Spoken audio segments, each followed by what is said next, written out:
And that is why Ruby Rose is our hero. Although there's one thing I do wonder about her, which is very likely going to be true, that the thing does not matter right now. We'll just see what happens as the story finishes off, or if I will keep on reviewing it. After all, we don't know the future of this YouTube channel. But this is the Angry Anime Fan, the Despair Reviewer, and this was RWBY, Volume 6, Episode 6. Finally, at least just a very tiny bit, the gang is slowly getting back. But I only saying a little bit, as we are also starting to see some things here. A good episode that combines horror with willpower. As the gang all decides to sleep, Crow is drowning his sorrows in alcohol, and this time it is not played for comedy. No, he is so miserable that he's literally drinking the cellar dry, or at least that's what we presume he's doing. Because the next day, in early morning, there is already day when they all wake up, because they are so tired.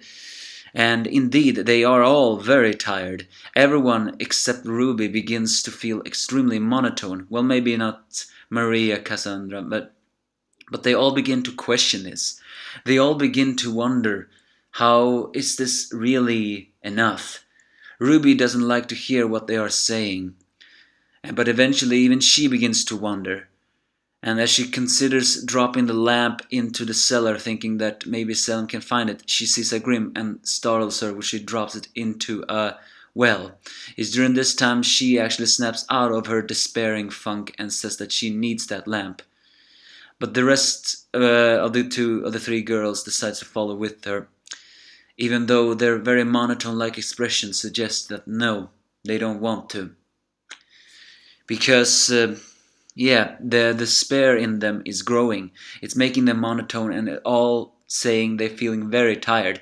Even doing a flat tire on a thing that Vian can pull with the bike is not really helping. All thanks to Crow's bad luck semblance, I guess. Eventually in the well cellar they do find the lamp. However, they also find the Grimm. And not just any Grimm. No, zombie looking like a Grimm that moves in pairs.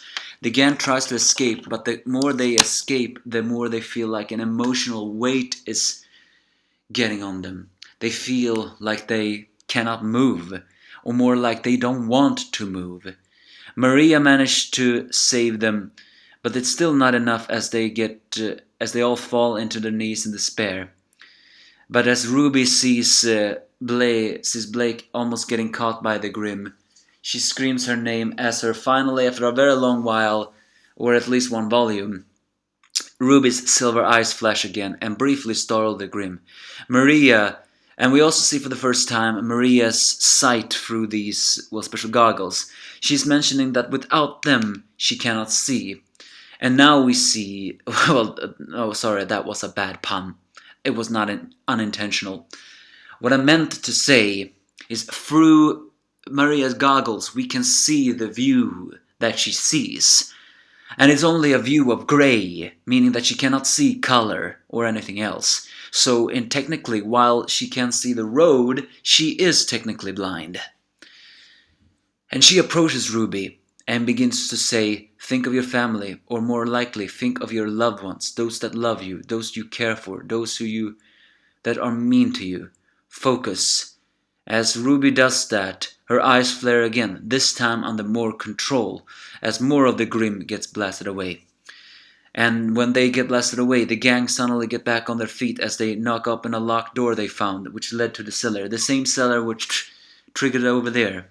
The Grimm were there. And the only thing is that Crow is now in the wine cellar, still drinking his sorrows.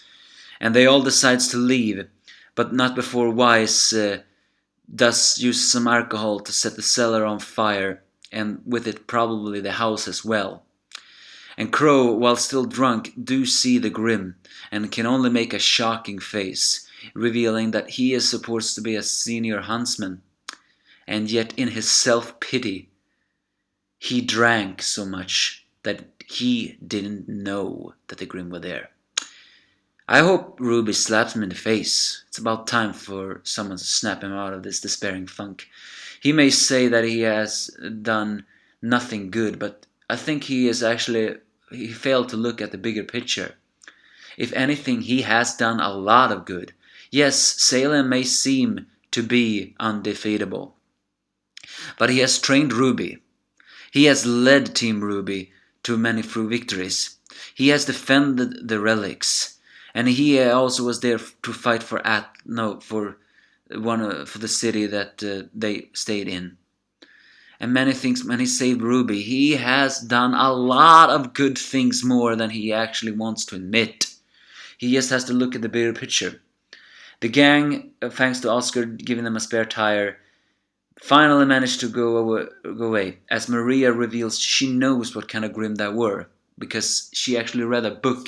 The book she read was actually a diary made by the same guy who lived in this farm. Apparently it was a special type of Grimm, and one of the first Grimms that have a name, called the Apathy. Grimm that normally are not strong, nor are they fast. I mean, they cannot kill people so easily. However, they do drain their will of the people around them, or more like the emotion. The owner of the farm couldn't pay huntsmen to protect them from Grimm, so in order to keep everyone calm, he somehow managed to capture 2 Apathy Grimm and lock them in the cellar without anyone knowing that. And he was hoping that the Apathy Grimms, draining them of, negativity or any emotion at all, would make them very calm. What he didn't count on was that the pack Empathy would follow and then make the way to the cellar using the well, where they would fester. And when all of those Apathy Grimm would be there, not only would they drain the will of everyone in the farmhouse or in the farm area, they will literally drain them completely, as the final diary entry said that he was tired. And that makes what the Crow said. They went to sleep and never woke up, because they lost their will as they went to sleep and just didn't want to wake up. They literally died of despair.